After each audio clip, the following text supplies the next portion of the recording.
Voilà, nous sommes en direct du ZCL News de Canal 10, en direct aussi de RHT et de C10 FM. Bonjour à tous, bon appétit si vous êtes encore à table. On va recevoir beaucoup de gens aujourd'hui. On va commencer par le maire de Capesterre et le président aussi du conseil général. Entre guillemets, on dit par intérim, mais enfin il est président toujours, président de Mekale, élection à Kibaï. Peggy Nanette, directeur artistique de Blue Melody School pour le service civique. Un peu plus tard, Nathalie Chevron, directrice de la CRES des îles de Guadeloupe. Edith Evrilus, qui est la présidente de la FADEMAG, elle viendra avec son secrétaire général Eddy Monduc, et on va terminer avec Madame Fesfoul, puisque la question du centre des arts est à l'ordre du jour en ce moment. L'actualité, c'est la mobilisation à l'hôpital Maurice Selbonne à Bouillante. Olivier Félix y était. On fera un peu le point. Dans les hôpitaux en ce moment, c'est plutôt chaud.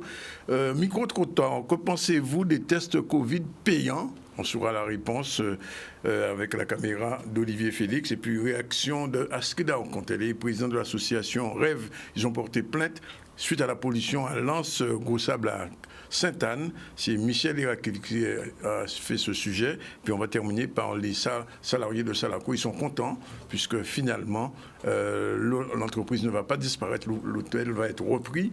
On verra un peu la réaction des salariés. Maxime Morel était sur place. Deux petits mots tout de suite. On part à Maurice Selbonne et on revient à Capesterre dans un instant. C'est surtout une journée pour les non-vaccinés.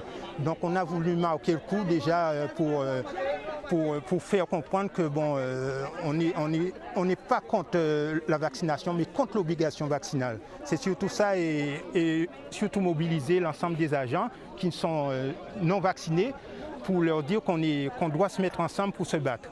Depuis quelque temps, nous sommes en train de nous menacer et arrivé jusqu'à hier, on a pris un des collègues. On l'a appelé pour lui donner son enveloppe et on lui dit, comme son contrat se termine aujourd'hui, c'est pas la peine de venir après. Alors là, nous avons fait monter en crescendo le problème. Là, on prend à bras le corps tous les problèmes pour pouvoir plus ou moins faire voir notre mécontentement, non seulement à la direction, mais aussi pour qu'elle puisse faire suivre nos revendications. On est obligé aussi d'informer les patients de la situation. Et de leur côté, ils nous soutiennent. Et c'est extrêmement dur aussi pour nous parce qu'on a quand même des choses à faire, on a une famille.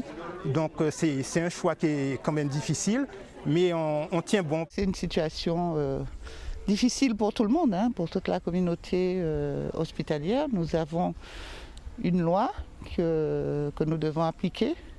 Nous comprenons les positions des agents parce qu'il y en a qui ont peur, il y a beaucoup d'appréhension, donc il faut faire beaucoup de pédagogie, mais c'est une situation qui est difficile parce que nous devons assurer la sécurité des soins et c'est là où ça peut poser problème à l'avenir si le mouvement s'intensifie. Non, aucune chance. Là maintenant, je vous dis sincèrement, les collègues et nous sommes très déterminés. On ne travaillera pas pour merci et pour voir qu'à la fin du mois qu'on ne nous paie pas. Ben, on se fera refuge devant l'hôpital, on prendra racine devant l'hôpital, jusqu'à ce que ceux qui décident soit de nous payer ou de fermer l'hôpital complètement avec nous avec. Toujours en rapport avec la pandémie, un micro-trottoir, puisque vous savez qu'à partir du 15 octobre, eh bien, les tests Covid vont être payants, les PCR. Comment réagit sa population? Micro-trottoir, Olivier Félix. Moi, je ne suis pas d'accord. À partir du moment où c'est le gouvernement qui nous demande quelque chose, qui paye pour nous, je veux dire. Voilà. Je suis complètement pour. Parce que maintenant, tout le monde doit se faire vacciner. Ça peut rester gratuit. Logiquement, parce que c'est un truc qu'on doit faire tout le temps. Alors, pendant 72 heures. Oui, 72 heures. Donc, chaque fois, il faut payer. Pourquoi ce ne serait pas normal? Pourquoi ce serait à la société de payer quelque chose qui n'est pas obligatoire? Si tout le monde se fait vacciner, on n'est pas obligé de faire des tests PCR et des tests antigéniques. Mon avis, moi, c'est qu'il soit payant déjà, je ne vois pas pourquoi. Donc, tout est une histoire de pognon, je pense. Je ne vois pas pourquoi nous, on payerait pour des tests PCR à répétition pour des gens qui pourraient aller se faire vacciner.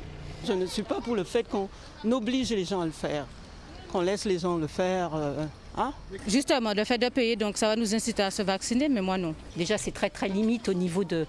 Enfin, je ne suis pas contre tout ça, mais à partir du moment où on nous impose quelque chose pour pouvoir enfin je veux dire qui restreignent quelque part nos libertés, je trouve ça assez aberrant. Moi, ça sera pas de trous, mais ça évitera de faire des trous au niveau de la sécurité sociale, de continuer, parce que si la sécurité sociale continue à rembourser, il faut pousser les gens à se faire vacciner, les réticents. Pourquoi tout le monde devrait payer des récalcitrants entre guillemets? Dans d'autres pays ça fonctionne, donc pourquoi pas dans le nôtre? Ben, je vais rester chez moi. Je vais rester chez moi, je ne vais pas sortir. Je trouve ça aberrant qu'on doive payer pour quelque chose que le gouvernement nous impose. Un micro-trottoir presque exclusivement consacré à des femmes. Alors, on va tout de suite se tourner vers le maire de Capesterre-Belle-Eau, qui est aussi président du conseil général. Votre commune vient d'être honorée. C'est une belle réussite pour vous déjà, un an après. Oui, tout à fait. Ça démontre que le travail que nous avons entamé dès notre élection continue à porter ses fruits. Donc je profite de l'occasion pour saluer le travail qui a été effectué par les élus, mais aussi cette grande collaboration que nous avons su mettre en place avec les administratifs qui nous permettent donc aujourd'hui d'avoir ces honneurs en obtenant coup sur coup 2 labels. Celui Terre de Jeu pour 2024, puisque c'est l'occasion pour nous de faire des Capesterre la capitale, on dirait en Guadeloupe, au travers de ces Jeux Olympiques qui vont venir, puisque nous devrons mettre en place un certain nombre d'animations pour pouvoir faire la promotion du sport. On le constate encore plus ces jours-ci avec la crise sanitaire qu'il faut proposer ces différentes activités sur le territoire, créer les conditions pour que les quartiers aussi soient liés à cette nouvelle politique sportive que nous appelons de nos voeux. Le sport santé, puisqu'il faut aussi donner les moyens à nos aînés de pouvoir pratiquer des activités, faire en sorte que la famille puisse se retrouver dans ce cadre de convivialité. Et c'est aussi pour cela que nous avons, dès l'an dernier, lancé cette grande opération de rénovation des aires de jeu, des aires de sport sur le territoire, et que d'ici à 2022-2023, nous allons lancer le chantier du stade municipal. Alors souvent, les clubs se plaignent du fait que les collectivités ne les soutiennent pas suffisamment. Il y a à Capesterre, je crois, 3 clubs foot. Ou même un peu plus. Oui, même plus. Même un peu plus, tout à fait. Je crois que nous sommes bien à 6. Oui, 6 maintenant. Tout à fait. Tout à fait. Nous faisons mieux, puisque je ne cache pas que la santé financière de la ville est quelque peu compliquée, puisque nous venons de voter un compte administratif qui a mis en évidence un déficit de près de 6 millions d'euros. Mais nous gardons... C'est le cadre de l'ancienne municipalité. Tout à fait, tout à fait. Donc c'est ce lourd héritage avec lequel nous devons travailler, et trouver les voies et moyens pour pouvoir continuer à accompagner les associations, surtout ces disciplines qui brillent. Quand on pense qu'on a un club maintenant en Régional 1, on vient de remporter la Coupe de la Guadeloupe de handball, en futsal avec les Devils. Nous venons d'installer un nouveau club de natation à Roseau, le retour, même pas le retour, mais l'arrivée du badminton au niveau de Capesterre-Belle-Eau. Donc voilà, c'est cette politique qu'aujourd'hui que nous devons mettre en place. Donc nous devons créer les conditions pour pouvoir accompagner ces bénévoles, ceux qu'on appelle régulièrement le génie capestérien, ces hommes, ces femmes qui se donnent pour que la jeunesse, pour que la famille capestérienne puisse se retrouver autour de ces activités sportives. Alors j'ai vu que vous avez co-signé un courrier envoyé à M. Véran, parce que visiblement l'ARS et le JPREPSE, ça ne fonctionne pas du tout. On a le sentiment que l'ARS veut un peu supprimer, entre guillemets, Mme Choulette, veut aussi casser le GIP. Qu'est-ce que les élus, conseil général de la région qui ont envoyé ce courrier à M. Véran espèrent réellement? Ce que nous espérons réellement, c'est déjà démontrer notre soutien au JPRASPEG, qui est un réseau qui a démontré au travers de ces nombreuses années son expertise, la qualité des soins proposés à près de 8500 Guadeloupéens accompagnés chaque année, qui démontre qu'il y a une maîtrise du territoire et de nos spécificités.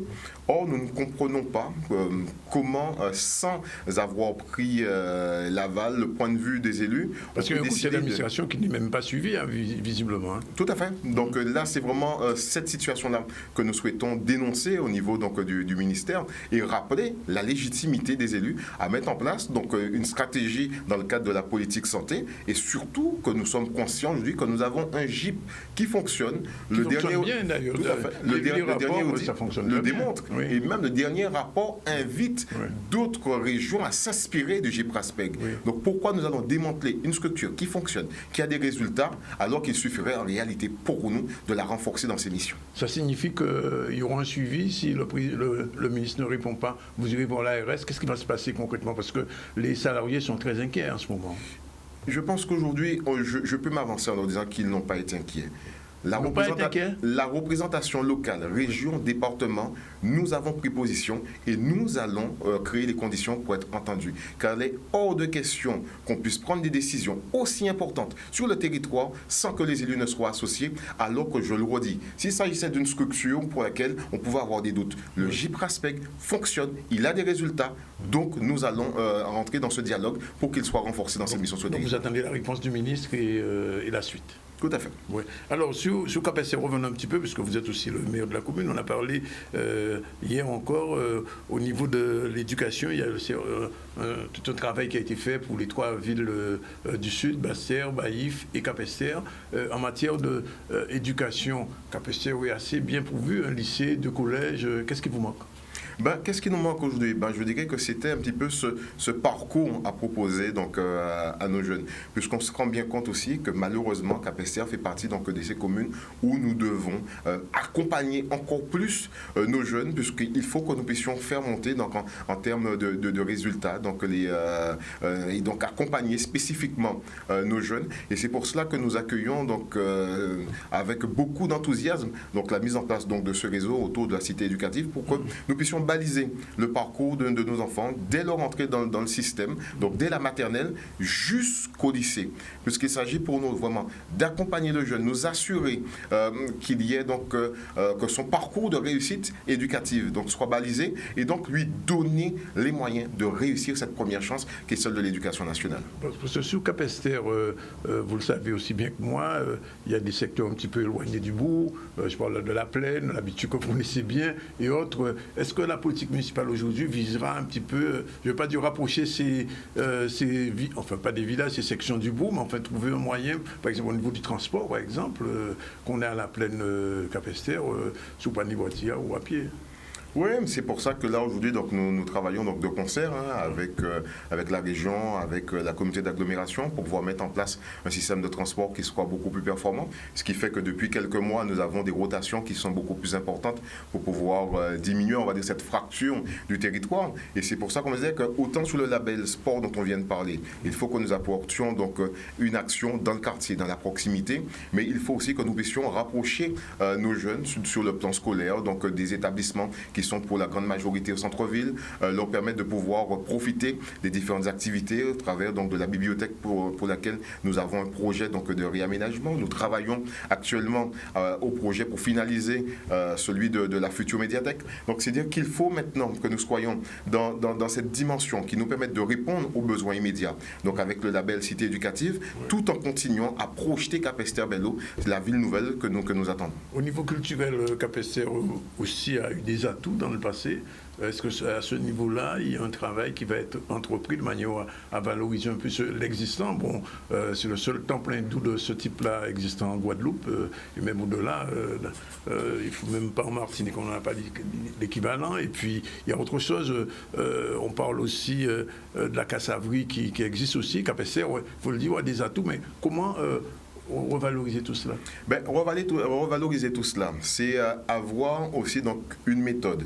Ce que nous avons proposé aux Capestériens, c'est l'obtention du label ville touristique. Oui. Donc, c'est-à-dire mettre en valeur donc, ce patrimoine culturel, immatériel, matériel, pour que nous puissions nous singulariser, mais aussi, avant même que le touriste n'arrive en Guadeloupe, qu'il sache qu'à Capesterre-Belle-Eau, il y a tous ces sites qu'il doit visiter. Du Carbet, par exemple. Tout à fait, Chute du Carbet, l'allée du Manoir. Et c'est pour ça que nous avons contractualisé donc, cette convention avec le CTIG, où nous sommes aujourd'hui en train de finaliser avec eux un certain nombre de spots publicitaires pour mettre en avant cela, comme dire aussi, rapprocher ces nombreux touristes donc, des commerces qui sont au centre-ville, le village artisanal que nous avons ouvert donc, il y a de cela quelques mois. Et grâce au CTIG, que nous puissions aussi donc, participer donc, à ces grandes campagnes de publicité, de manière à ce que le touriste, il sache que quand il arrive en Guadeloupe, qu'il ne soit pas là simplement pour traverser Capesterre-Belle-Eau. Nous voulons faire de Capesterre-Belle-Eau un pôle d'attractivité, puisque nous avons les sites touristiques, nous avons la mer, la montagne, que ce soit la plage de Roseau qui est la plus visitée du sud Basse-Terre, nous avons les chutes du Corbet dont vous parliez tout à l'heure, mais nous avons aussi une panoplie importante de gîtes et de bungalows qui vont donc de tous les styles, celles et ceux qui sont en proximité de la mer, qui sont en pleine montagne, qui sont pour tous les portefeuilles. Et cela, nous devons aussi démontrer que Capesterre-Belle-Eau, au travers donc du maillage qui a sur le territoire, le réflexe c'est d'aller à Sainte-Anne-Saint-François dans ces hôtels. Oui. Nous avons un tourisme différent à proposer pour pouvoir accompagner au développement économique, faire en sorte que ces nombreux nouveaux résidents puissent venir et flâner dans notre centre-ville. C'est aussi participer à la relance du centre-ville. Oui, parce que les commerçants ont souvent râlé, on se souvient il y a quelques années, du fait que de la déviation, ils souffraient. Est-ce qu'à ce niveau-là, avec l'association des commerçants, il y a un deal qui est passé de manière à revitaliser le centre-bourg? Oui, tout à fait. Je profite de l'occasion de nouveau pour remercier Canal 10 RHT par rapport aux différents spots publicitaires que nous avons fait, je dirais avant malheureusement cette crise sanitaire, pour pouvoir donner un coup de focus sur le centre-ville. Mais maintenant, ça va être à nous de pouvoir préparer l'après-crise sanitaire, c'est-à-dire créer des conditions pour qu'on puisse aussi passer au digital. Puisque c'est aussi ça, je veux faire de Capesterre-Belle-Eau une ville connectée. Donc, c'est donner les moyens à nos commerçants de pouvoir faire la publicité. Et cela, c'est ce matin où nous travaillons avec une entreprise qui va nous proposer, donc d'ici à quelques mois, des spots Wi-Fi sur tout le centre-ville, de manière à ce que nous puissions inviter celles et ceux qui le souhaitent à monter des sites internet. Donc, c'est-à-dire s'ouvrir à notre part de marché, faire en sorte que le touriste, quand il arrive au centre-ville, il est connecté. On sait que maintenant, on veut pouvoir partager rapidement les photos, les souvenirs. Mais voilà, c'est cela sur lequel nous sommes en train de travailler, de manière à faire de Capesterre-Belle-Eau la ville incontournable. Alors, le seul gros problème, enfin, j'espère que votre collègue de Trois-Rivières va vous aider, c'est le problème de l'eau, surtout dans les sections. Est-ce que sur cette question-là aussi, il y a une prégnance, il y a une envie de voir on peut changer les choses, parce que beaucoup de Capestérois se plaignent du fait que Capesterre-Belle-Eau, mais il n'y a pas ni de l'eau. Je vous dirais que nous sommes vraiment dans l'actualité. Hier matin, donc une délégation d'élus a sillonné l'ensemble du territoire de Capesterre. Nous sommes allés donc en direction des principaux sites de production d'eau potable, de distribution, mais aussi, on n'en parle pas souvent, mais de l'assainissement, qui est aussi une vraie problème sur notre territoire, oui. De manière à pouvoir identifier avec le SMO donc les priorités sur le budget 2022. Aujourd'hui, ce sont plus de 100 millions d'euros dans le cadre du plan d'urgence de la région, avec pas moins de 20 millions à Capesterre, 3 réservoirs, dont 2 seront opérationnels d'ici le mois de décembre, le 3e au mois de février, ce qui devrait nous permettre donc de réduire et voire même d'en finir avec ces tours d'eau, et ainsi pouvoir mettre à l'abri aussi la population capestérienne vis-à-vis de ce manque d'eau. Alors, la dernière fois que je vous avais reçu, un petit peu juste après votre mandat, un petit peu avant votre mandat de maire, je vous avais posé la question sur le parc Capesterre, qui était un lieu intéressant, mais qui était devenu un lieu aussi de résidents délinquants. Qu'est-ce qui va se passer ou qu'est-ce qui se passe pour ce parc? Qu'est-ce qui se passe? Donc là, nous sommes en train de finaliser avec les services de l'État la mise en place d'un chantier école. C'est-à-dire que nous avons identifié 14 jeunes qui habitent à proximité, donc tout autour du parc, et qui vont entrer dans un dispositif de formation d'ouvriers paysagistes. Donc c'est-à-dire qu'ils vont avoir donc, pour responsabilité de pouvoir réaménager ce parc de manière à ce qu'ils puissent aussi se l'approprier. Parce qu'ils vivent autour, ils pratiquent le parc de façon régulière. Il faut le dire, ouais. Tout à fait. Oui. Et donc il faut que nous puissions donc, y travailler. Et donc malheureusement, c'est là aussi la crise sanitaire qui nous aura fait perdre bien 4-5 mois, puisque nous n'avons pas pu donc, lancer tout de suite ce dispositif. Mais là, aujourd'hui, les contrats sont en cours de signature avec les services de la préfecture. Juste un petit mot quand même sur le conseil départemental. Vous êtes actuellement le plus jeune président de conseil général que la Guadeloupe ait eu depuis très longtemps. C'est une tâche lourde de remplacer, j'ai envie de dire, ex abrupto, le président qui a été élu. Non, mais je vous dirais que je suis bien accompagné, effectivement, régulièrement, Guy Losbar au téléphone, de manière à ce que nous puissions faire le point sur les dossiers, accompagné par le cabinet. Je salue aussi et je remercie donc l'ensemble des administratifs du conseil départemental qui c'est une lourde tâche quand même, c'est une lourde tâche. C'est une haute responsabilité. Okay. Donc c'est dire que cela invite à être présent pour pouvoir représenter la collectivité à chaque fois que cela est nécessaire et surtout d'être au fond sur les dossiers. Car aucune décision, conseil départemental, encore plus, ne peut être prise à la légère. Donc c'est pour cela que je suis aujourd'hui bien, on dira, dans cette mission. Un beau maillage aussi. Comment avec... vous faites 50-50 entre la mairie et le palais? Je vous dirais que la mairie, après une année, donc le fonctionnement est déjà pour moi beaucoup plus évident. Et l'ensemble de la direction générale des services m'accompagne, me facilite la tâche. On a aujourd'hui donc la possibilité donc, de pouvoir faire un maximum de démarches aussi de façon dématérialisée. Et quand on marie à cela donc, la présence et le soutien donc, des agents du conseil départemental, donc les choses se passent très très bien. Dernière question. Vous êtes élu pour 5 ans à la mairie de Capesterre, 6 ans, c'est ça? 6 ans, oui. 6 ans. Qu'est-ce que vous souhaiteriez voir au bout de ces 6 années de changer à Capesterre? Au bout de ces 6 années à Capesterre, je vous dirais... On fait une projection. Une projection, le quotidien. C'est ce qu'on a commencé là, depuis notre arrivée, qui est pour nous l'axe prioritaire. Faire de Capesterre Bello une ville propre et belle. Une ville dans laquelle chacun se sent à l'aise et soit surtout épanoui. Parce que si votre cadre de vie n'est pas agréable, on retrouve des détritus à droite à gauche, on retrouve, voilà... On ne peut pas envisager vendre un tel paysage si nous-mêmes nous ne sommes pas à l'aise. Et c'est pour ça que notre première priorité, c'est agir sur le quotidien des Capestériens de manière à ce qu'à la fin, nous devenions tous des ambassadeurs de cette belle ville afin de pouvoir attirer des porteurs de projets, attirer des touristes, attirer de nouvelles familles aussi pour pouvoir venir renforcer cette belle dynamique. Voilà pourquoi nous avons pris ce pari d'agir en premier lieu sur l'environnement, sur notre cadre de vie, afin de faire en sorte que nous puissions donner envie à toutes celles et ceux qui sont en Guadeloupe et qui doivent y venir, de pouvoir venir nous visiter. Jean-Philippe Courtois, merci d'être venu. Il est 12h53, première pause. On se retrouve tout à l'heure avec Peggy Nanette, Nathalie Chevon et Eddie Ivridis dans l'ordre. Vous êtes toujours dans les ZCL News. À tout de suite. Voilà, il est 13h05. Je vous l'ai dit, nous allons recevoir le directeur artistique de Blue Melody School. Il s'agit de Peggy Nanette. Bonjour. Bonjour, Danick. Alors, juste une petite précision pour les qui passent. Blue Melody, reste plus que tout le monde, enfin, Blue Melody School, avant de parler du service civique, qu'est-ce que c'est en 2 mots? Alors, Blue Melody School, à la base, c'est une école de chant gospel. Donc, c'est une école qui existe depuis bientôt 14 ans. Qui organisait souvent un festival. Exactement, gospel. Qui est organisatrice cette association du Gospel en Kawikera Festival. C'est mort ça, cette histoire? Comment? Kawikera Festival, le gospel, c'est fini? Non, c'est pas mort. On est en soins intensifs, comme beaucoup d'événements du milieu de la culture. Oui. Mais non, au contraire, le sujet, c'est plus que d'actualité aujourd'hui. On réfléchit à des formules qui risquent de surprendre encore cette année. Non, on veut continuer à persévérer. Mais en tout cas, cette structure continue le chant gospel, tant bien que mal. On n'a pas pu reprendre toutes les activités par rapport au contexte sanitaire. Mais... on garde espoir, on continue avec les événements comme on peut, et puis les médias, voilà, on traite du sujet de l'actualité de la gospel music toujours. Donc, alors le service civique à Blue Melody, comment ça va s'organiser pour un jeune entre 14 et 25 ans?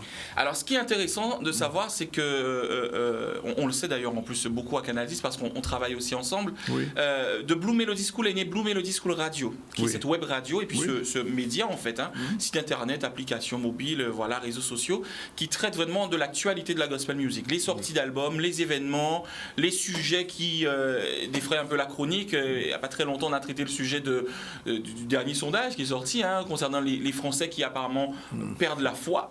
Voilà, ce sont des sujets qui plaisent à la ligne éditoriale, en tout cas qui répondent à la ligne éditoriale de Blue Melody School Radio. Et donc justement, avec ce média, on a eu l'opportunité, grâce à l'aide de la mission locale et du département, de mettre en place l'accueil de 4 jeunes en service civique qui vont d'une part découvrir le milieu un peu des médias en toute humilité. Nous on gère une web radio, mais ce sont quand même des logiciels, c'est quand même du matériel. C'est une web radio, voilà. La radio. Exactement, voilà, c'est une radio, donc il y a une programmation, il y a des éléments à tenir, et puis les jeunes sont férus de nouvelles technologies, de réseaux sociaux, donc on va pouvoir permettre à ces jeunes de découvrir ces logiciels, de découvrir le fonctionnement de la radio, de découvrir ce qu'on appelle, que tu maîtrises très bien, une ligne éditoriale, parce que c'est un langage qui ne parle pas à tout le monde. Et puis de se dire, tiens, faisons une petite expérience, allons essayer de partir en reportage, qu'est-ce que ça va donner. Voilà, ça permet d'encadrer les jeunes et de leur parler de gospel music. Oui, et donc, pas seulement de gospel, puisqu'ils vont aussi utiliser l'outil radio. Absolument. Oui. Absolument, oui. Le gospel, c'est le sujet, c'est notre sujet, entre guillemets. Mais derrière, en fait, l'idée pour nous, c'est de permettre à ces jeunes de découvrir tout l'aspect technique qui se cache derrière l'histoire. À savoir, les logiciels, pourquoi on parle, le fait de rendre des fichiers dynamiques, parler d'une courbe, d'une programmation, gérer les différentes chroniques, parce qu'on a différentes chroniques qui sont programmées. Et puis, pourquoi c'est important de masteriser un fichier. Ça peut paraître des petits détails, mais qui ont vraiment leur importance. Et ça permet à ces jeunes de découvrir ce qui se cache derrière l'envers du décor, comme on dit, et puis de vivre une autre expérience. Nous, c'est ce qu'on aime, en fait. C'est vraiment permettre aux jeunes... Ce ne sera pas la première fois à Blue Melody School qu'on va recevoir des jeunes. Non, ce ne sera pas la première fois à Blue Melody School, mais c'est vrai que là, pour le coup, cette mission, elle est spécifique à l'outil radio. Et donc, c'est un peu le challenge, qui se présente à nous maintenant. Et comment ces jeunes sont recrutés? C'est à la demande ou comment Excellente question. Alors, c'est vrai que le service civique, c'est un dispositif qui est de plus en plus en vogue, en fait. Plusieurs structures bénéficient, du moins ont la chance de bénéficier de ce dispositif. Maintenant, c'est vrai qu'il est ouvert aux jeunes de 16 à 25 ans, jusqu'à 30 ans pour celles et ceux qui sont porteurs d'un handicap. L'idée, c'est que, le principe il est simple, c'est que ces jeunes acceptent de participer à la vie associative, de mettre à disposition leur temps. On parle à la hauteur de 24 heures et parallèlement, ils reçoivent une indemnité. Alors que les choses soient bien claires, parce que surtout qu'il faut nous parler bien. Ce n'est pas un travail pour lequel on va percevoir un salaire.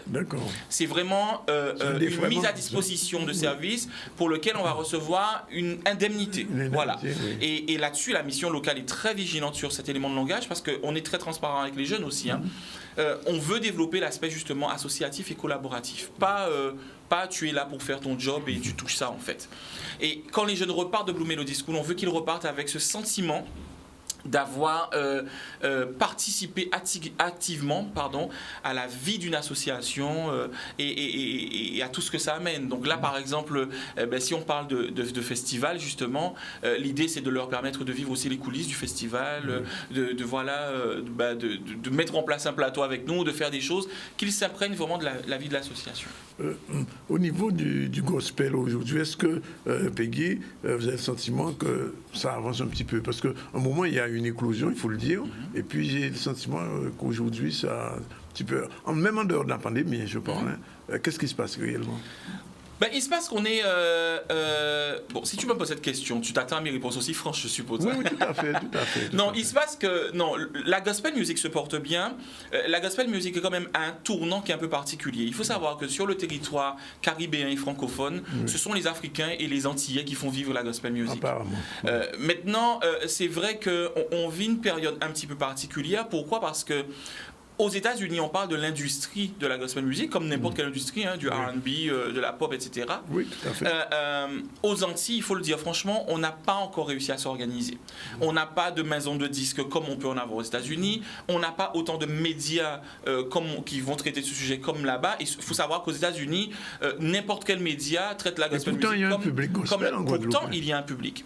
Sauf que, alors, je ne vais pas mentir, nous les Antillais, on est un petit peu en retard par rapport à ça, parce que les Africains, eux, ils ont investi, ils se sont structurés. D'ailleurs, Motown Gospel qui existe aux États-Unis a créé récemment Motown Africa, parce qu'ils ont bien compris que l'avenir, entre guillemets, de la gospel music se trouve en Afrique et aux Antilles.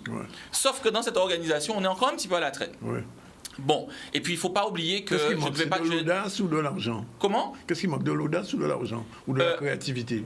De l'audace, de l'argent, mais on a surtout un autre phénomène qui ne nous sert pas du tout, et je dois le dire vraiment, ce sont ces médias français, purement français, qui veulent continuer à cantonner la gospel music sur l'image des petits noirs, avec des toges qui vont chanter Oh Happy Day, et puis ça s'arrête là. Donc c'est vrai que plusieurs médias, moi j'ai pas peur de le dire, dire, Cyril Hanouna ou autres, on fait appel à des artistes qui ne sont pas forcément gospel, mais pour jouer le rôle des artistes gospel, pour venir jouer les clowns un petit peu ici à gauche et à droite. Et c'est vrai que ça dessert l'image de la gospel music. Donc malheureusement, on a du mal, parce que ce sont de gros médias qui nous pondent cette image-là. Donc on a du mal à se sortir de cette histoire.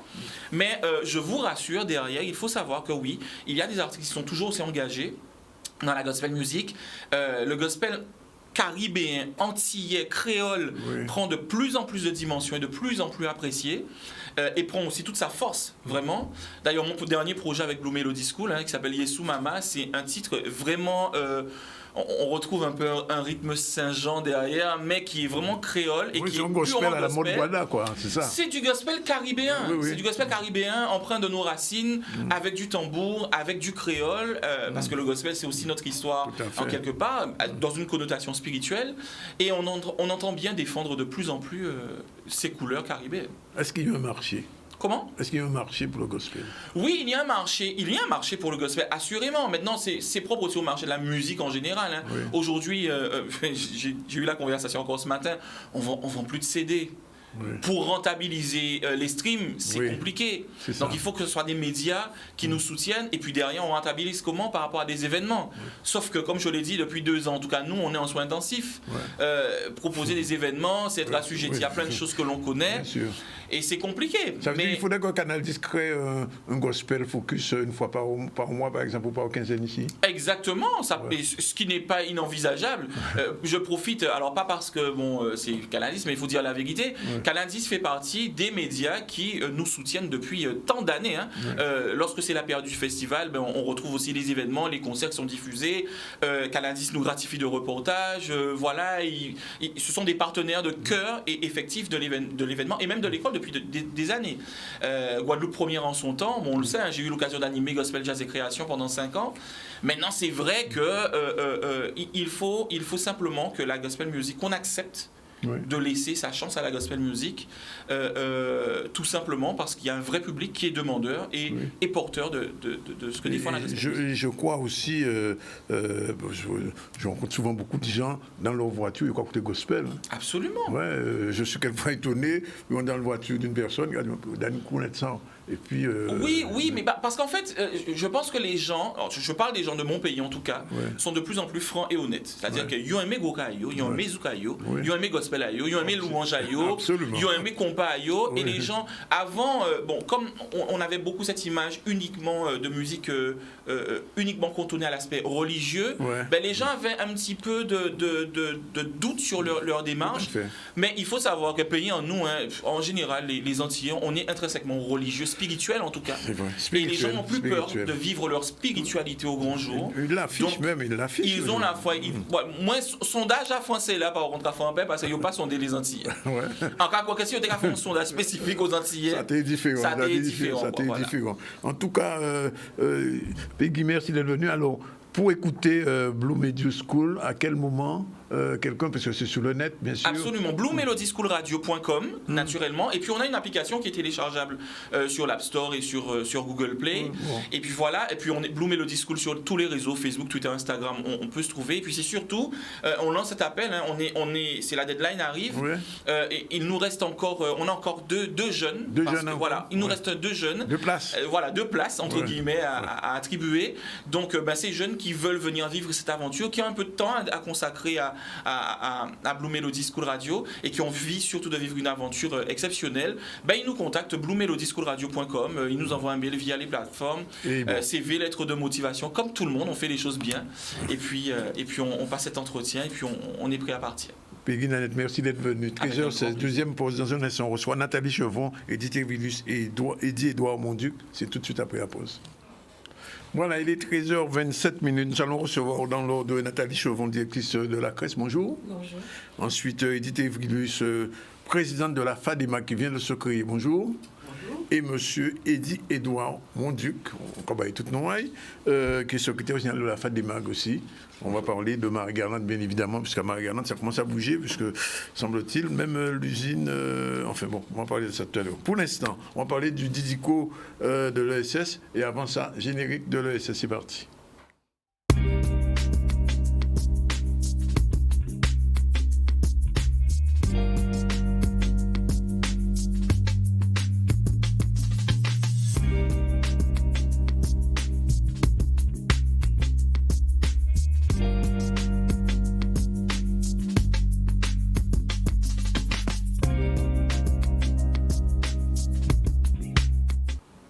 Nathalie Chevon, bonjour. Puisque l'année dernière, on avait parlé de ce didico. Je rappelle qu'un didico, c'est un petit bruit manger qu'on fait le matin très tôt.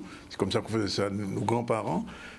Comment ça va se faire cette année, ce didico? En quoi il consistait réellement? Alors, le didico de l'ESS, c'est un concept de rencontre qui est organisé par la Chambre régionale de l'économie sociale et solidaire des îles de Guadeloupe. Et donc, malheureusement, pour l'instant, on ne peut pas le faire en format boire et manger, mais on le fait en distanciel. Et il a lieu la semaine prochaine. Donc, la seconde édition de ce didico a lieu la semaine prochaine, donc jeudi prochain. Et le principe, en fait, de cette rencontre, c'est de favoriser les échanges entre des entreprises de l'économie classique, des structures de l'ESS et aussi des porteuses et des porteuses de projets qui ont envie de se rencontrer et d'échanger. Donc l'année dernière, on a fait, alors plus exactement au mois de mars, nous avions eu un didico sur comment monter une épicerie sociale et solidaire. Oui. Et donc là, en fait, le jeudi prochain, donc jeudi 7 octobre, nous avons un didico sur la thématique d'entreprendre sous la forme coopérative. D'accord. Alors, qui est invité à ce type de rencontre? Alors, donc, au niveau des participants, c'est un webinaire qui s'adresse à tout un chacun, à toute personne intéressée justement pour en savoir un peu plus sur ce que sont les coopératives, pour poser aussi des questions aux intervenants. Au niveau des intervenants, en fait, nous avons 3 temps forts dans ce didico. Donc, le premier qui est animé par un des partenaires avec qui nous travaillons, qui est l'Union régionale des SCOP, donc qui est un partenaire qui nous aide à monter justement des coopératives et qui va présenter donc les grands principes des coopératives, et on fera un focus en particulier sur les SCOP, donc les sociétés coopératives et participatives et les sociétés coopératives à intérêt collectif. Et donc, à intérêt collectif, pardon. Et il y a même une à Marie-Galante. Tout à fait. Parce que comme on a deux Marie-Galante là, exactement. Oui, ça tombe bien. Donc, justement, elle intervient. Donc, le deuxième temps fort de ce didico, ce sont des témoignages de structures coopératives, donc à la fois des SCOP, mais aussi la SIC, donc Marie-Galante au cœur de l'entrepreneuriat. Également, une SIC qui est basée en Guyane, donc la SIC Kuala-Faya, et une SCOP qui est basée à La Réunion. Donc l'avantage du format... Ah non, c'est vraiment international. Exactement, c'est l'avantage du format distanciel. Oui. Mais juste une précision, dans ces régions-là, ils savent ce que c'est qu'un didico? Parce que c'est un mot typiquement guadeloupéen, ça. Tout à fait. Oui. Alors, oui, ils ont un autre nom, oui, l'esprit didico, enfin c'est l'esprit casse-croûte, l'esprit... donc en fait, oui, ils ont aussi ces concepts-là. Oui. Et donc effectivement, comme vous l'avez souligné, c'est un format du coup qui est cette année international, enfin en tous les cas pour cette deuxième édition. Et puis surtout, il y a un troisième temps fort à ce didico, c'est un temps d'échange entre les participants, donc tous les internautes qui pourront se connecter, et les différentes structures qui seront en Guyane, à Marie-Galante et à La Réunion. Pour La Réunion, il y aura un problème parce qu'avec le décalage horaire, ils n'ont pas la même heure que nous. Alors, on s'est adapté justement, c'est pour ça que ça s'appelle didico, c'est de 8h30 à 10h30. Donc, c'est relativement tôt et ça leur permet quand même d'être... À La Réunion, ils ont 10 heures de décalage. Un petit peu, oui, c'est ça. À peu près. Bon, mais alors, ça ira. Qui peut participer à ce type de rencontre? Alors, comme je disais, tout un chacun, ça peut être des porteurs, des porteuses de projets, des structures de l'ESS, des associations qui ont envie de changer de modèle économique. Et on se rend compte effectivement, nous, CRES, que de plus en plus, on rencontre des associations qui sont en train de se développer et pour lesquelles le format coopératif peut être intéressant justement pour accompagner ce développement. Donc des structures associatives, des porteurs ou des porteuses de projets, des collectivités, même des entreprises de l'économie classique qui peuvent avoir envie d'appliquer ce modèle coopératif au sein de leur structure. Mais Nathalie, pendant que vous êtes là, on parle du dico, mais il y a d'autres manifestations pour l'ESS. Tout à fait. Donc il y a le mois de l'ESS, toujours, qui est programmé au mois de novembre. Donc voilà, donc on voit l'affiche à l'écran. Donc c'est pendant 30 jours, tout un chacun a la possibilité de s'informer sur ce qu'est l'économie sociale et solidaire, ses acteurs et ses valeurs. Donc j'en profite justement pour faire un appel à toute structure, toute institution, collectivité ou même entreprise de l'économie classique qui a envie de se renseigner, mais aussi de proposer un événement. Donc c'est gratuit, le référencement est gratuit auprès de la CRES. Et puis, et donc ça peut être un événement, des conférences débats, des expositions, des journées portes ouvertes. Vraiment, il ne faut pas hésiter en fait à profiter de ce mois de l'ESS pour mettre en lumière toutes les actions. Il y a une date butoir? Alors, aujourd'hui, oui.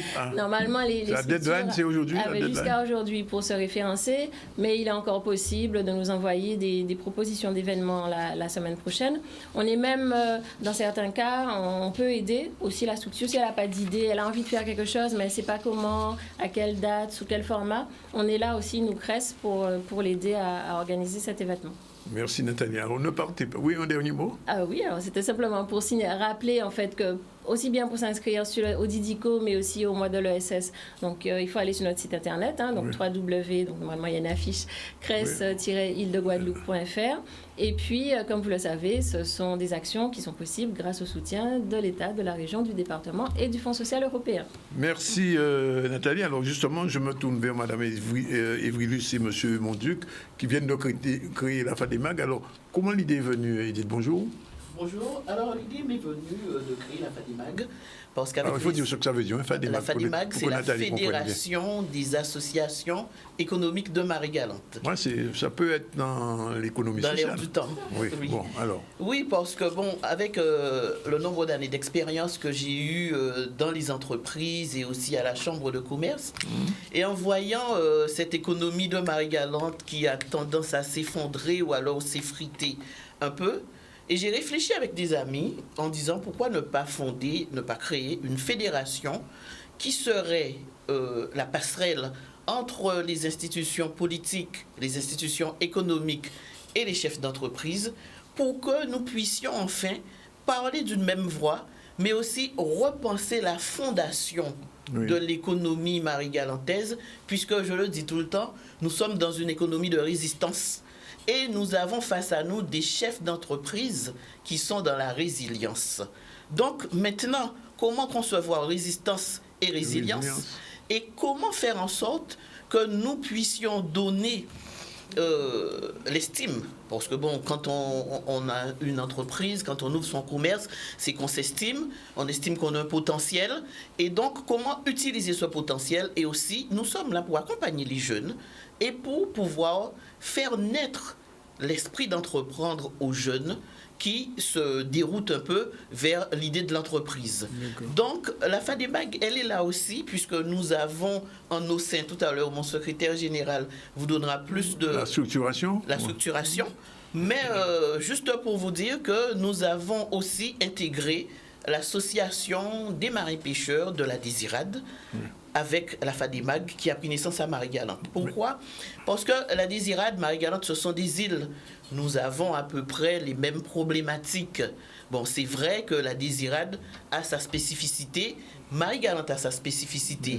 Mais c'est vrai que si nous arrivions à faire une mutualisation des réflexions, une mutualisation des idées, c'est clair que non seulement Marie-Galante avancera, mais aussi on entraînera la Désirade, puisque le président de la commission des îles du Sud à la région n'est autre que Loïc Tonton, un Désiradien. Nous avons travaillé ensemble pendant de belles années, et c'est tout ce potentiel, c'est toute cette intelligence que nous allons mettre ensemble pour que nous puissions pas faire la révolution de Marie-Galante, mais pour que nous puissions évoluer notre île dans le bon sens et pour qu'enfin le chef d'entreprise puisse vivre décemment de son métier, pour que les entreprises à Marie-Galante ne soient pas des entreprises d'appoint, mais de vraies entreprises, et aussi pour que nous puissions propulser Marie-Galante vers d'autres projets, d'autres horizons. Alors, Edouard Monduc, merci d'être avec nous. Alors, vous êtes secrétaire général d'une présidente très active. Alors, comment vous allez structurer cette FADEMAG qui vient d'être créée? Parce que ça date de quoi, moins de 15 jours maintenant? Absolument. On a été créé précisément le 1er septembre 2020, une date symbolique aussi. Donc, l'idée, c'est d'abord de rassembler le plus possible d'associations déjà structurées sur l'île. Donc, elle a parlé effectivement des marins-pêcheurs. Il y a les transporteurs, il y a les entreprises du BTP, il y a également les commerçants artisans de Marie-Galante et les forces économiques, ainsi que les gîteurs gîtes chaleureux. L'idée, c'est d'avoir donc des commissions de travail. Il y a 6 commissions, la commission pêche et agriculture, il y a la commission tourisme, il y a la commission transport BTP, il y a la commission également développement durable environnement, il y a la commission enfin de finances et apurement, et nous avons tous les mercredis, en visio pour le moment, des séances de travail sur lesquelles on tente de se projeter, on tente d'apporter des idées pour à la fois aller au contact de ces entreprises, de ces activités, mais aussi de faire savoir, de faire connaître, d'initier une dynamique pour essayer de bouger un peu davantage notre île. J'ai envie de poser la question à Edith Willis, quel va être le rapport de la FADEMAG avec la CCI, par exemple, parce qu'on sait que vous êtes aussi à la CCI. De toute façon, la CCI nous a aidés dans la structuration de la FADEMAG. C'est le rôle premier de la CCI aussi, d'aider les associations de commerçants, d'aider les fédérations à se constituer, puisque la Chambre a aidé, il y a une fédération qui a pris naissance dans la région bastérienne, donc c'est le rôle de la Chambre d'accompagner. La Chambre reste dans l'accompagnement, et c'est pour cette raison que, avec une institution comme la Chambre, il y aura aussi la Chambre des métiers, puisque nous avons des artisans, il y aura la Chambre d'agriculture, puisque nous avons aussi des agriculteurs au sein de la fédération. Donc c'est le rôle même des chambres institutionnelles d'aider les commerçants, d'aider les chefs d'entreprise par de l'accompagnement, par du conseil, par de l'information et par la formation. Et donc, notre FADEMAG, elle est bien structurée, comme l'a dit Eddy, mais aussi, on n'est pas là pour dire aux gens, il y a qu'à et faucon. Oui. Nous sommes là pour, comme je l'ai dit en préambule, partir à la base, renforcer les fondations et puis aider le chef d'entreprise à mieux s'orienter, puisqu'avec cette pandémie que nous vivons actuellement, il va falloir repenser le commerce, il va falloir réaccompagner autrement ces chefs d'entreprise qui aussi n'ont peut-être pas souvent de formation dans tout ce qu'on appelle la digitalisation. Ça, il faut y penser. Donc, nous avons un travail colossal. Nous sommes là pour travailler de concert avec les politiques, avec tous ceux qui veulent, pour que nous puissions organiser le pays et puis surtout apporter de la formation, de l'information. Et comme je l'ai dit, nous serons un relais entre les chambres institutionnelles et les chefs d'entreprise. Et c'est pour cette raison d'ailleurs que notre première action, nous allons accompagner les chefs d'entreprise à s'inscrire dans la démarche Écolabel que la Chambre de commerce a lancée au mois d'avril. Et donc, nous avons déjà une quinzaine de chefs d'entreprise qui se sont inscrits. Et pour que nous puissions accompagner ces chefs d'entreprise à aller vers cette démarche Écolabel. Combien d'entreprises compte Marie-Galante en ce moment? À la Chambre de commerce, au CFE, nous avons près de 799 entreprises d'inscrits. Mais ce qui est intéressant, c'est malgré la crise, on voit encore des gens qui ont l'envie, l'idée et qui osent entreprendre. Et donc, on se doit d'être là pour que nous puissions accompagner ces jeunes porteurs de projets et les entrepreneurs qui existent déjà. Alors, vous avez dit ça, Edith, mais je suis obligé de vous poser la question que vous allez vous rassembler, enfin vous réunir, travailler avec Marie-Galante avec Désirade, mais les îles des Saintes qui entendent le redire nous. Non, parce que, bon, vous savez, il faut un peu respecter les choses. Je crois que l'association des entrepreneurs des Saintes s'est orientée vers la fédération de la région bastérienne. Mais sur des sujets importants, parce que nous avons des sujets tels que, par exemple, la continuité territoriale. Bon, mais la continuité territoriale dont je parle implique beaucoup de choses, par exemple. Je vais vous donner une idée, vous allez comprendre. Nous, la FADEMAG, on n'a pas encore de finances dans nos caisses. Les caisses sont vides. Donc, je profite aussi pour faire appel aux bienfaiteurs, aux membres bienfaiteurs, aux membres d'honneur. Et donc, par exemple, on a envie d'organiser une réunion d'information sur Marie-Galante. Donc, les débatteurs, ils prennent le bateau. Ils vont héberger dans un hôtel, ils vont manger, il faut les transporter. Donc, vous voyez, 4 frais de transport, comparativement peut-être à une même fédération qui est installée sur la Guadeloupe et qui n'a pas autant de frais pour faire venir des partenaires de l'entreprise pour nous amener l'information. Donc, on a tout cela à voir, puisque il s'agit non seulement de continuité territoriale pour les marchandises qui sortent de Jarry, on a déjà galvaudé cette idée à plusieurs reprises, d'où nous payons 3 frais de transport sur ces marchandises. Et donc, il y a qui aussi... sont impactés sur le consommateur. Mais c'est évident, parce que si le commerçant n'impacte pas ses frais de transport sur le prix d'achat, ben, il vend à perte. Et quelquefois, c'est pour cette raison, on trouve qu'il y a une désorganisation au haut du bilan du chef d'entreprise qui se trouve au centre, qui se trouve à Désirade et qui se trouve à Magalle. Donc, voilà déjà un sujet qui peut réunir les 3 îles où nous pouvons mutualiser les idées, mutualiser les réflexions pour que nous puissions trouver des solutions pérennes. Ça veut dire que la FADEMAC va devenir comme la Crèche des îles de Guadeloupe, ou comme la CCI, ça va devenir FADEMAC île. Enfin bon, c'est vrai qu'on aurait pu ajouter FADEMAC, bon, mais c'est Marie-Galante. Oui, c'est né à Marie-Galante. Voilà, ça a pris naissance à Marie-Galante. Et comme je le dis, on ne sera pas là pour faire des yakas, on ne sera pas là pour faire des faucons, mais on sera là pour travailler véritablement, puisque il y a du travail à faire. Ben, ce qu'on souhaite, c'est que ça fonctionne, et puis on va rester à l'écoute. Et dites, vous êtes une habituée du ZCL et d'ici, et des médias, donc on sait que vous venez depuis Kenyon. Je reçois Madame Faithfull, parce que Madame Faithfull a aussi une actualité. L'actualité, c'est demain sur le webinaire. Bonjour. Bonjour, Monsieur Zandonis, bonjour à tous ceux qui nous regardent. Alors, vous avez exactement 15 minutes pour tout nous dire sur ce qui va se passer demain, parce que l'actualité du Centre des Arts est redevenue, j'ai envie de dire, prégnante depuis quelques jours, mais je pense que les élus aussi ont travaillé, puisque depuis quelques années, on sait très bien toutes les difficultés qu'il y a eu pour ce Centre des Arts, pour son relancer, questions financières, bien sûr, l'État, le Conseil régional, etc. Cap Excellence a fait sa part. Qu'est-ce qui va se passer dans les jours qui viennent?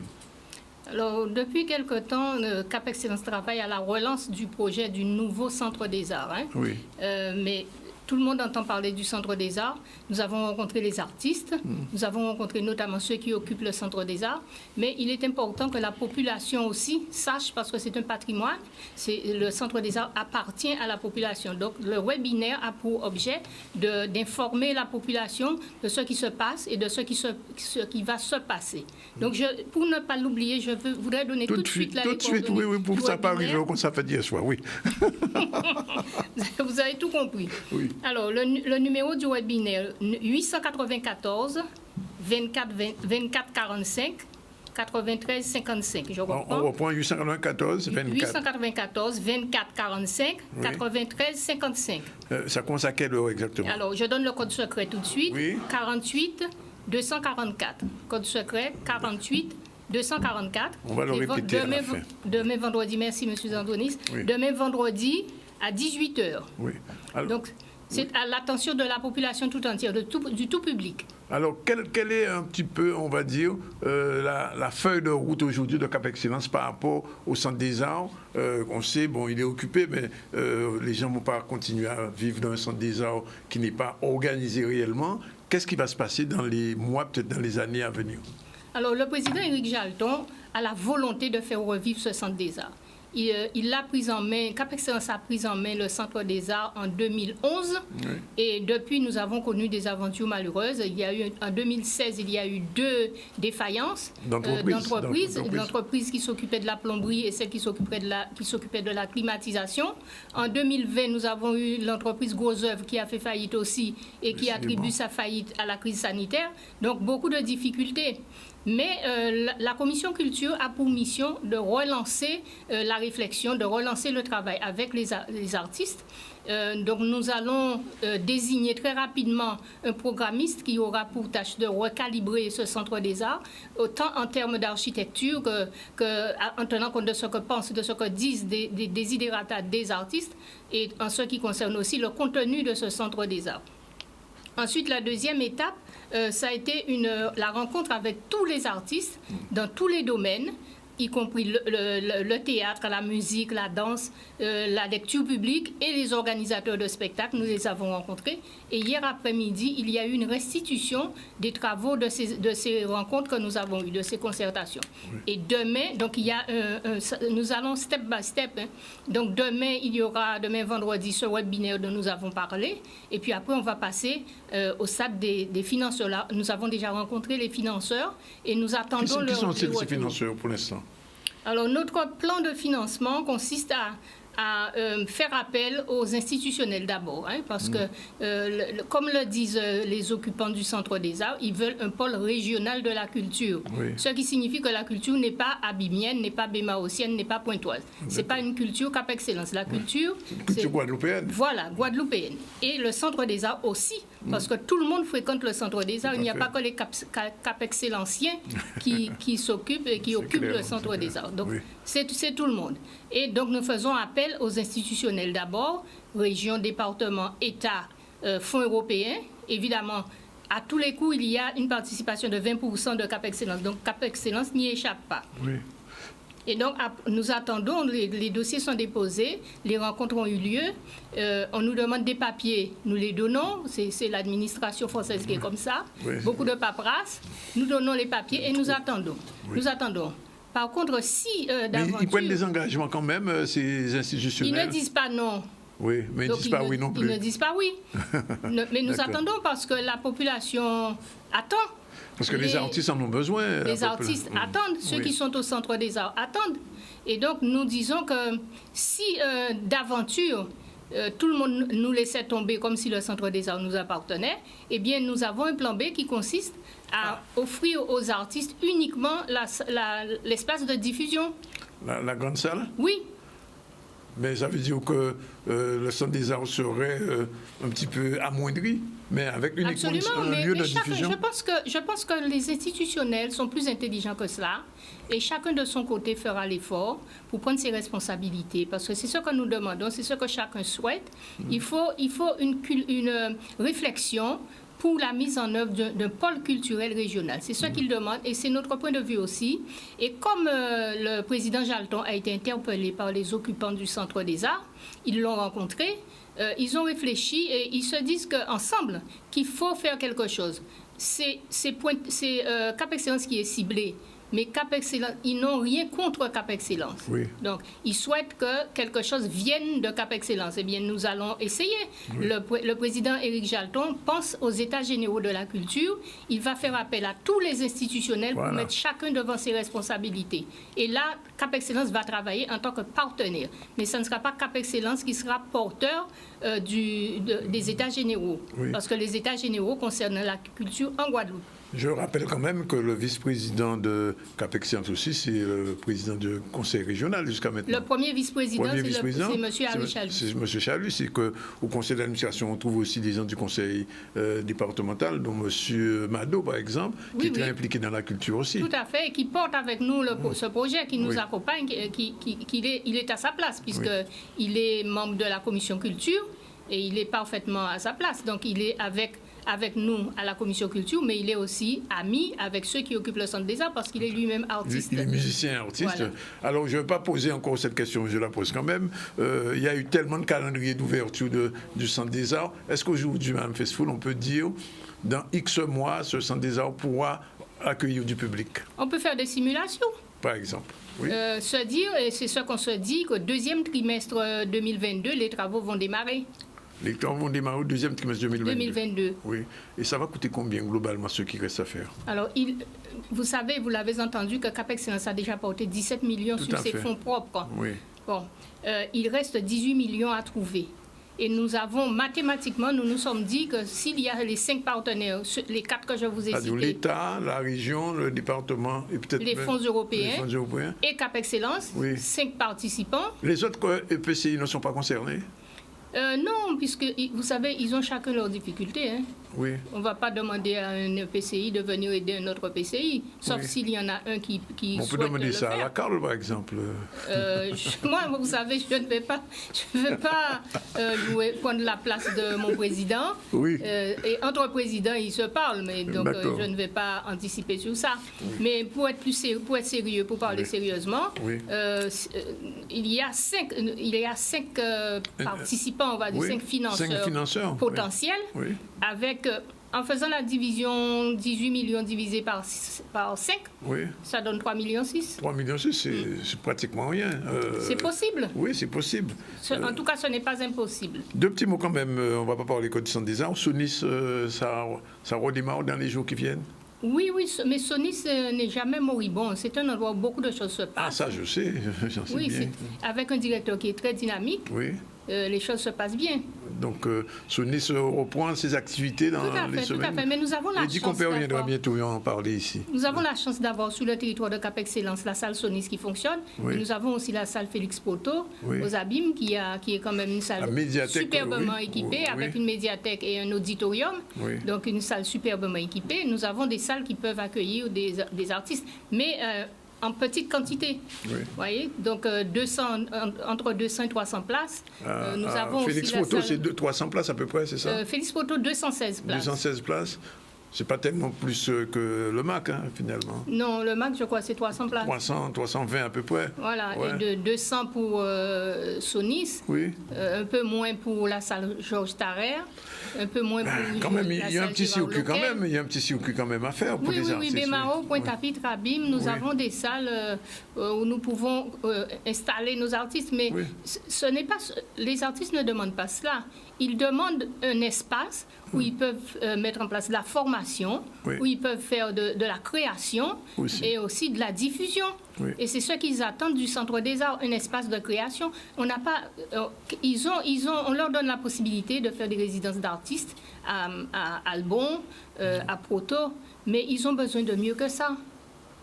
Ils ont besoin d'espace parce que lorsqu'ils sont en résidence à Proto, on ne peut pas mettre en place un autre spectacle, vous voyez. Donc, il faut essayer, je pense qu'il faut accompagner des artistes et je salue l'initiative de ceux qui ont créé le syndicat des artistes, Christelle M et son équipe. C'est une bonne idée, parce qu'il faut qu'ils se regroupent aussi. Il faut qu'ils se mettent ensemble et puis j'ai été très choquée après la crise, tout en début de crise, d'entendre les artistes, parce que je les rencontre au quotidien en tant qu'élu délégué à la culture, ils sont dans une grande précarité, une grande pauvreté. Une grande difficulté, vraiment. Il y en a qui ne peuvent même pas payer leur loyer. Enfin, je ne sais pas si vous le savez. Je connais ça. Nous les rencontrons, le maire des Abîmes les rencontre. Nous avons beaucoup d'artistes sur le territoire des Abîmes, mais il faut les aider, et les aides ponctuelles, ça ne suffit pas. C'est pourquoi je dis que le travail de Christelle M et de son syndicat, mais c'est une excellente initiative. Il faut qu'ils s'organisent pour qu'ils trouvent des terrains pour qu'ils n'entrent pas comme ça, qu'ils ne tombent pas dans la misère comme ça. Une dernière question, Mme Faithfull, puisque vous l'avez dit, vous êtes responsable de la culture à Cap Excellence. Visiblement, on va toucher du bois d'ébène. Jusqu'au dans les jours qui viennent, la pandémie est en train de baisser. Est-ce que le niveau culturel, c'est-à-dire justement les manifestations culturelles, vont reprendre progressivement avec Cap Excellence? En faisant très attention, parce que jusqu'ici, nous avons quand même eu des activités, mais tout en numérique. Oui, tout à fait. Nos cafés littéraires. Maintenant, on a envie du présentiel aussi. Oui, mais on n'ira pas plus vite que la pandémie quand même. Il faut pas la Mais il y a des prévisions quand même? Oui, nous avons toujours notre programme d'activité. Oui. Mais je ne veux pas trop m'avancer et vous dire, voilà, le festival aura lieu à telle date, etc. Nous avons, tout est dans les boîtes, on va dire dans les cartons. Tout est dans les tuyaux. Tout est dans les tuyaux, tout est prêt. Il faut ouvrir le robinet. Justement, je pose la question. Pas plus vite que la crise quand même. Ah, Madame Evry, c'est pareil pour le Terre de Blues, j'imagine. Oui, c'est-à-dire, comme le disait Madame, on n'ira pas plus vite que l'invisible. L'invisible, c'est cette pandémie, donc il va falloir attendre, parce qu'avant tout, il y a la santé de l'homme, donc on ne peut pas quand même... parce que ça fait 2 ans sans Terre de Blues quand même. Oui, mais bon, ça ne nous empêche pas de vivre. Non, ça n'empêche pas de vivre, mais ça fait vivre les artistes. Oui. Bien. Ben écoutez, je ne sais pas si on a tout dit, madame. Alors, non, il faudrait redonner les chiffres, les numéros. Le webinaire. Ouais. Alors, numéro 880, c'est en Zoom. Hein? Oui, c'est en Zoom. Demain, vendredi, à 18h. Oui. Numéro 894 24 45 93 55. Et le code secret? Le code secret 48 244. Voilà, tout est dit. Merci. Il est 13h57. On vous remercie, madame Evelyne, qu'on va retrouver bientôt dans une autre activité, mais enfin, on n'en parle pas aujourd'hui. Merci, monsieur Monduc, d'être venu accompagner cette dame. Et vous êtes bien accompagné, je peux vous le dire, parce qu'il a porté bon manœuvre. Et vous voyez, les femmes en Guadeloupe, enfin, je dis ça en tant qu'homme, mais les femmes en Guadeloupe sont vraiment dynamiques. Hein. Les femmes sont l'avenir de l'homme. Ouais. Nous avons quand même besoin de votre présence. Hein. Pardon? Il faut les deux. Oui, il faut les deux, mais derrière chaque femme, on trouve un homme ou c'est l'inverse? On vous traîne, on vous traîne. Voilà, il est 13h58. C'est Jordan qui est à la réalisation. On se retrouve demain pour une nouvelle session du ZCL News en direct de Canal 10 de RHT et de CDCE. Voilà. Salut, bye bye, à demain.